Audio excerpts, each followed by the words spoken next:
Hello YouTube, I'm Bushbatch and I'll be reviewing this Spongebob yo-yo that I bought at Pizza Hut buffet for like 75 cents on that little toy vending machine.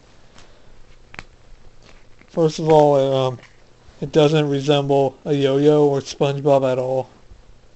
SpongeBob has a blank, soulless face.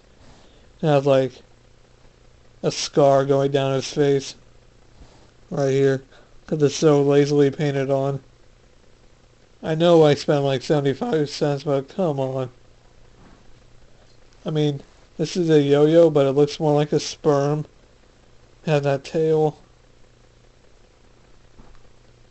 And a whole sperm swimming motion. Yeah, SpongeBob's gonna impregnate you. Oh, who's in a vagina under the sea? SpongeBob's sperm is going to impregnate and fertilize an egg. Is that all that he wishes? SpongeBob's sperm is going. SpongeBob's sperm is going. SpongeBob's sperm is going. SpongeBob sperm is going. Ha ha ha ha.